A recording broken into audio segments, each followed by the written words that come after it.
In what feels the worst week of all weeks for Newcastle United news, just before one of our biggest matches, look, what has gone wrong could go wrong and things could continue to go wrong. But I have got a message for the negativity surrounding our football club in a week where that really needs to stop as we look to get behind the lads to put a trophy in that cabinet.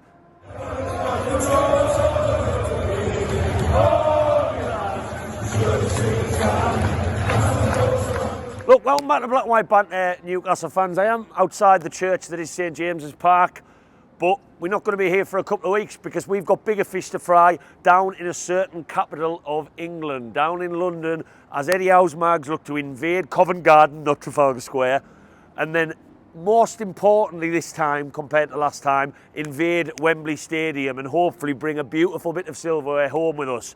And look, Lewis Hall is out, Anthony Gordon is out. Stupidity from him, unfortunate luck from Lewis Hall. Sven Botman, we all hoped he would come back into our defence. It's been a bit leaky. He's now out for at least 8 weeks. News has been coming thick and fast that was really difficult, especially on Wednesday when I woke up, to stay positive. You know, I get sick of this happy clapping term in our fan base. There is being a happy clapper, or there is analysing things with perspective and making a viewpoint from statistics, from things on a whole, from individual performances. I don't like that phrase moved around, but even I was struggling for positive news when we are going up against one of the best teams in Europe to try and end that trophy drought that is longer than any of us really care to admit. But, and this is the premise of this video, and I'm going to keep this one short and sweet. Short-ish and sweet. You know, any Black and White Banter followers know I like to yab it. The levels of negativity that I have seen surrounding us already being written off before a whistle has even been blown in Wembley Stadium from the referee is just nothing short of ridiculous. And I know that every single Newcastle fan watching this video wants nothing more, I would like to hope, than a trophy in the cabinet. Do you not think that this football club and these players and management are also feeling a bit frustrated? We've got out of the FA Cup. One of our best players has been sent off. That starts every single match, regardless of what you think of Anthony Gordon's performances this season. Lewis Hall, one of our most consistent performances, he's been crossed off the list. Sven Botman, that would have given everybody a boost. He's been crossed off the list. We've lost 2 matches in the space of a week. Liverpool are flying. They've just won at PSG somehow. They probably is going to win in the league at the weekend. They probably is going to beat PSG at home. It all looks like it's against us, but I have said since being a kid that Newcastle United will only ever win something in the most difficult of circumstances. And I tell you what, when we're all outside this stadium with a beer in our hands, celebrating like hell, that'll make it that little bit sweeter. It'll never be easy. It'll never be a 3-0 at Wembley Stadium. It'll never be comfortable every single round to get there. It'll never be a fully fit squad. It'll never be a fan base that has not suffered something along that season as we approach the cup final. And yes, do we always have a habit of going through this before the biggest matches come along? Of course we do. But all I will say is that a single football match, anything can happen, Newcastle fans. And we are the massive underdogs. But all we were before was the underdogs. We've just become the bigger underdogs because of the injuries. We do have ample replacements, and I'll try and do some videos of them in the next week. Tino Livramento, if he comes in at left back. Do not forget, Mo Salah likes to cut in. I would love to see how many right-footed left backs Mo Salah has played against. And Tino, defensively, when he's on his game, in terms of recovery speed, in terms of tackling and decision-making, is a very, very fucking good footballer. Pardon the French. We've got Joe Linton, Tonali, Bruno, although he needs to sort his performances out. Alexander Isak. Let's think about how we can hurt them. And let's look a little bit wider, Newcastle fans. Wigan Athletic once beat Manchester City in the FA Cup final and then got relegated. It was one of the craziest games I've ever seen. Leicester City won the Premier League at 3,000 to 1. You could get better odds. You could get better odds on bloody Susan Boyle to be the next 007. I think that was less than 3,000 to 1. Not an image I want to see her with a martini in a hand in a suit, but I'll leave that one down to your imagination. Go a little bit wider. Remember Obafemi Martins? He's 22, not 28. Remember when he scored the winner in the Carling Cup final against Arsenal? Against all odds, Birmingham beat Arsenal. I'm even old enough to remember Greece beating Portugal at Euro 2004. What I'm trying to say here, Newcastle fans, is yes, we are the underdogs, and yes, the whole country is expecting Liverpool to beat us. Am I partly expecting that? Well, on paper, yes, because why would I think otherwise? They are flying, and they have players that can hurt us all over the pitch.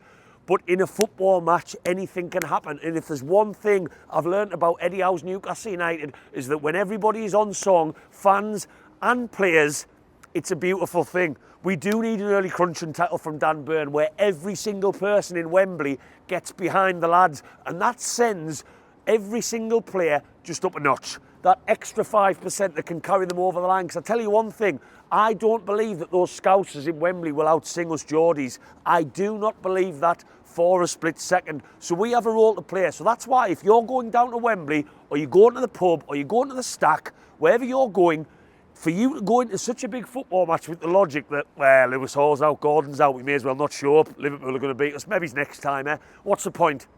What is the point? There have been some bizarre, strange things happen in the world of football. Plymouth, Argyle beat Liverpool recently, and I know it was a different Liverpool team, but anything can happen in football. And I really, really do believe that this fan base and this connection that we have to a football club is so unique that it can be used into a powerful nuclear bomb that we can use at Wembley on Sunday. And that's why the negative energy I've seen, because of all this bad news, look, I get it, needs to be squashed in the next, 7-8 days as I record this. And we need to go down there believing that we can bring that trophy home. And that's exactly what I'll be doing. And I would even advise any fan going down to not drink as many cans on the Saturday. If you're going to go to Covent Garden and have a good time, enjoy it. Last time we were just happy to be there. First time in 25 years. Well, this time, I want every single fan to wake up on that Sunday, because I was rough as toast last time, bright-eyed, bushy-tailed, with one intention: to get inside that stadium and sing your heart out from the first whistle to the last and see what happens. See what happens. We just want the players to give 100%. That's all we can ask as a fan base. And if they do, we don't quite get over the line, when we do eventually win that trophy, Newcastle fans, it'll be that little bit sweeter. But Eddie Howe has got us to 2 cup finals in the space of 3 years after having zilch for the previous 25. And that is still an achievement in itself. And that's not me knocking us down before the match has even started. That is me saying anything can happen on the 16th of March. So let's just see. But I will be backing the boys every single kick of that football, from the first whistle at 4:30 all the way through to even extra time. And I really hope that anyone watching this, whether you're watching it in the pub, whether you're watching it in Australia at a daft time in the morning, does exactly the same. And let's just go from there.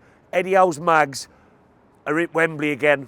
We're getting a feel for Wembley, and that trophy, even if it's not this year, who knows, is coming. I truly, truly believe that. Keep the faith, Newcastle fans. I don't do a video like this very often, but I needed to speak about some of the frustration that's built up in me about what I've seen since Lewis Hall and Anthony Gordon have been ruled out of this football match. Because those are just 2 players. What about the other ones that can do damage to them on their day? What about the others? Let us know your thoughts down below. If you're going down to Wembley, give us a little shout, because I'd love to meet up for a couple of beverages. And whack that like, whack that follow, whack that subscribe, and get Black and White Banter across all social media, where I am working my arse off. And I don't get paid from these platforms. I just want to say that I get paid absolutely peanuts. Just because you see an advert popping up doesn't mean anything. I'm trying to put as many emotional videos together as physically possible in the build up to this, so I can get as much content out to really get us fans as riled up as possible. Keep the faith, Newcastle fans, and on to Wembley we go. How are the lads?